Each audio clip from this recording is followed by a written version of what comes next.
오늘 이 영상에서는 얼굴 지방 이식의 효과를 높이기 위해서 어떻게 해야 하는지에 대해 이야기해 보려고 합니다. 얼굴 지방 이식 부작용을 줄이고 얼굴 지방 이식을 할 때 붓기도 줄이고 얼굴 지방 이식 유지 기간을 올리는 방법에 대해 이야기해 보려고 합니다. 나가지 마세요. 인트로 보고 올게요.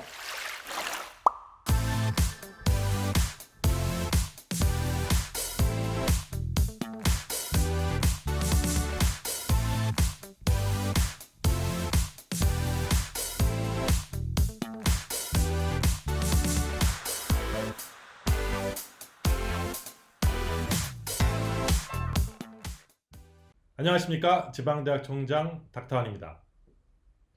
얼굴 지방 이식을 너무 가볍게 생각하고 수술을 하는 경향이 있는 것 같아요. 얼굴 지방 이식에는 여러 가지 방법들이 있습니다. 그렇기 때문에 가격도 다를 수밖에 없죠. 오늘은 어떻게 하는 것이 좋은 결과를 얻을 수 있는지에 대해서 알려드릴게요. 젊어 보이고 얼굴의 어떤 부위에 볼륨이 조금 필요한 경우에, 예를 들면 이마, 볼 아니면 턱 같은 곳이 조금 튀어나와 보여야 되겠다고 생각하는 분들에게 지방 이식이 효과적일 수 있겠죠. 여러분이 만약에 얼굴 지방 이식을 생각하고 있으시다면 어떤 기대를 하고 계신가요?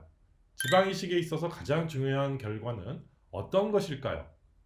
자연스럽다? 오랫동안 유지가 된다? 젊어 보인다? 더 예뻐 보인다?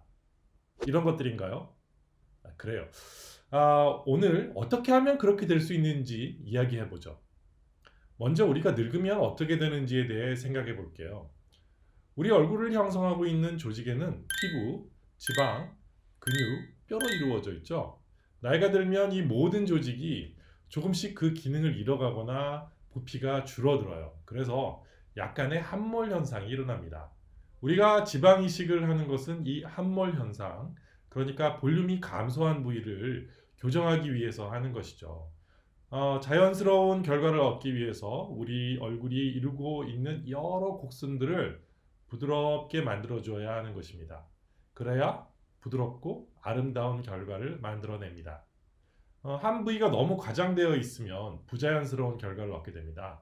많은 분들이 이 지하철역에 즐비한 전후 사진들을 보고 너무 인위적인 모습이라면서 자신은 절대로 그렇게 되면 안 된다고 이야기하시는 분들이 굉장히 많으세요. 네, 저도 동감합니다. 저도 그런 형태의 모습을 좋아하지 않고요. 그런 얼굴을 다시 교정하기 위해 이번엔 얼굴 지방 흡입을 하러 오시는 그런 분들이 많으세요. 이렇게 지방을 넣었다 뺐다 하는 것은 바람직하지 않겠죠.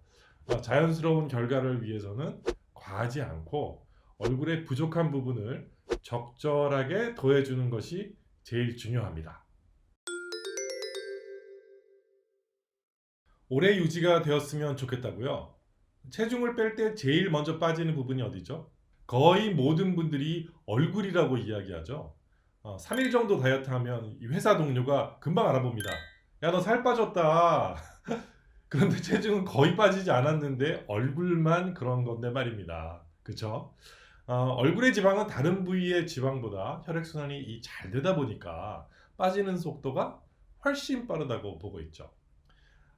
또 유지기간을 이야기하기 전에 알아야 할 것은 지방은 어느 다른 곳으로 옮기더라도 원래 위치에 지방의 성격을 띈다는 거예요. 지방은 얼굴에 옮기면 얼굴의 특성을 띠는 것이 아니라 공여부의 성격을 띱니다. 다시 말하면 허벅지에서 지방을 뽑으면, 그래서 그걸 사용하게 되면 허벅지의 지방의 성격을 띈다는 얘기죠. 이 아무리 다이어트를 해도 없어지지 않는 그 부위의 성격을 띈다는 거죠. 얼굴에 지방이 얼마나 많은지가 유지 기간과 큰 상관이 있어요. 얼굴에 살이 어느 정도 있느냐가 효과에 큰 영향을 미칩니다. 지금 얼굴에 살이 전혀 없는 경우를 생각해 볼게요. 이런 분들은 더 빠질 살이 별로 없어요. 나이가 더 들어도 빠질 살이 없죠. 이런 분이 있고요. 또 얼굴에 살이 많이 있는 분이 계신데 눈 밑에나 아니면 볼에 약간 살이 없는 분이 있겠죠. 이런 두 분류의 사람이 지방 이식을 하게 되면 서로 다른 유지 기간을 보입니다.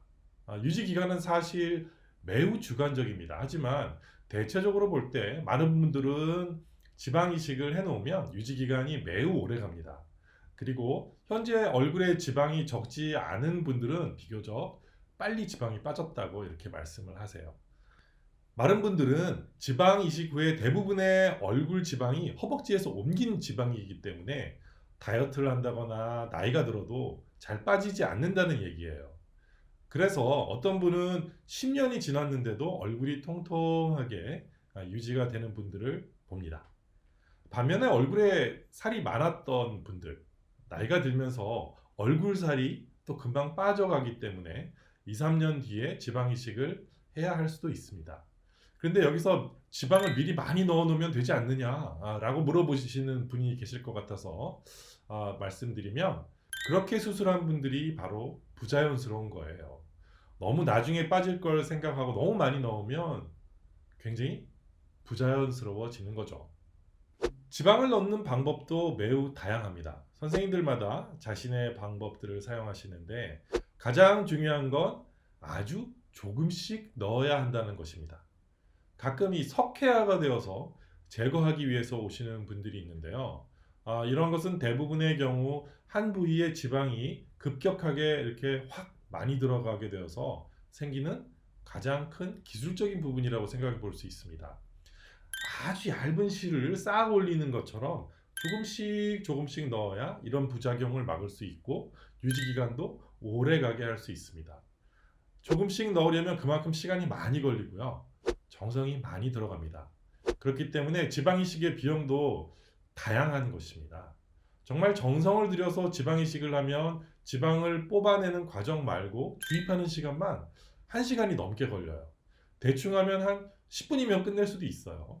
지방을 정지하는 과정도 많이 차이가 나서 그냥 주사기로 뽑아서 바로 주입하는 병원은 몇십만 원에 지방 이식을 하더군요.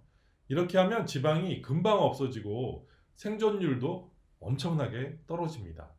수술하고 한 3달 정도면 흔적도 남지 않았다고 이야기하는 분들도 계시고, 효과가 없다라고 알고 계신 분들이 있어서 제가 이 말씀을 드리는데, 사실 그렇지 않습니다.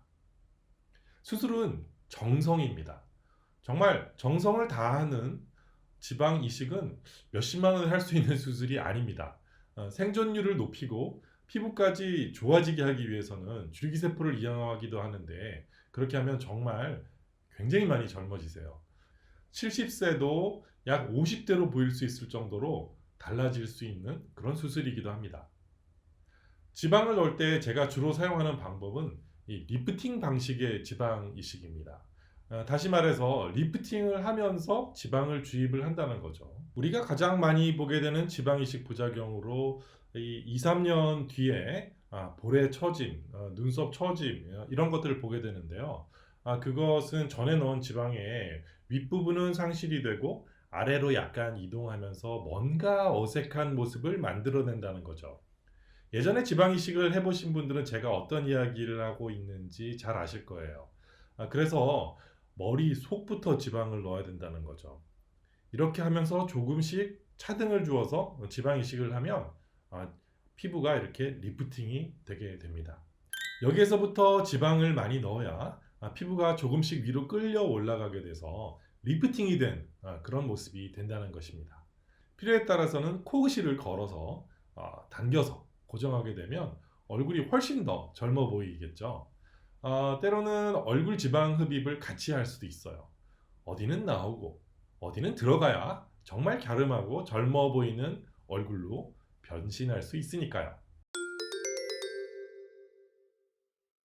부분적으로 지방 이식을 하는 분들이 꽤 있으신데요. 저는 이 방법을 그렇게 추천하지 않습니다. 지방 이식을 할 때 사용되는 지방에도 지방이율의 줄기세포가 같이 포함이 되어 있어요. 그래서 지방 이식을 하고 나면 피부가 매우 반짝거리고 결이 아주 좋아지는 것을 볼 수 있는데, 그런데 특정 부위만 이식을 하면 그 부위만 반짝거리고 화이트닝이 되어서 얼굴이 약간 얼룩져 보일 수 있어요. 특히 입 주변하고 턱에 지방 이식을 하지 않고 이 볼에만 넣은 경우에 얼굴이 전체적으로 화이트닝이 되었지만 입 주변이 이렇게 시커멓게 남아 있어서 아주 보기 싫게 되는 경우가 있습니다. 얼굴 전체적으로 아주 조금씩은 꼭 들어가야만 하는 이유가 여기에 있는 것입니다. 붓기에는 여러 가지가 영향을 주는데요. 조심스럽게 한 수술은 멍도 많이 들지 않고 붓기도 그렇게 심하지 않아요. 한 일주일 정도면 화장하고 나가서 일 보는데 그렇게 큰 문제가 되지 않습니다. 눈꺼풀도 해야 하는 경우가 있는데 이렇게 눈이 쑥 들어간 분들 계시잖아요. 그런 분들은 멍이 조금 들 수 있지만 다른 부위에는 그렇게 심하게 멍이 들지는 않습니다. 조심스럽게 아주 조금씩 잘 넣어준다는 가정하에 말입니다. 너무 빠르게 이렇게 손을 막 이렇게 흔들면서 주입을 하게 되면 혈관 손상이 많이 발생해서 멍이 들 확률이 굉장히 많이 올라갑니다. 그래서 주입 속도가 매우 중요합니다. 수술 후에 붓기 주사나 저온 고주파, 음파, 뭐 저주파 이런 기계들을 사용을 해서 지방 이식 후에 사용하는 모드로 시술을 하는 경우에 붓기가 빠지는데 많이 도움이 됩니다. 일반적으로 사용하게 되는 세기의 기기는 오히려 지방세포를 죽이는 결과를 만들 수 있기 때문에 기기의 선택과 시술 방법이 매우 중요합니다. 일반적으로 항노화 차원에서 사용하는 방법으로 이렇게 후관리를 받으시면 절대 안 돼요. 오늘은 지방 이식에 대해서 말씀드렸는데요. 지방 이식을 정말 정성스럽게 하는 경우에 정말 아름다운 모습으로 변할 수 있기 때문에 꼼꼼한 원장님을 만나서 시술을 받으시기를 권해드립니다. 한 가지 더 말씀드리면 얼굴에 지방을 넣는 것도 중요하지만 어디에서 어떻게 뽑느냐도 매우 중요합니다. 그래서 지방흡입을 잘 하시는 원장님에게 지방 이식을 받으시는 것이 또 한 가지 중요한 내용일 것 같습니다. 오늘 내용이 마음에 드셨나요? 구독과 좋아요, 알림 설정까지 부탁드려요. 앞으로도 좋은 내용으로 계속 올려드리겠습니다. 감사합니다.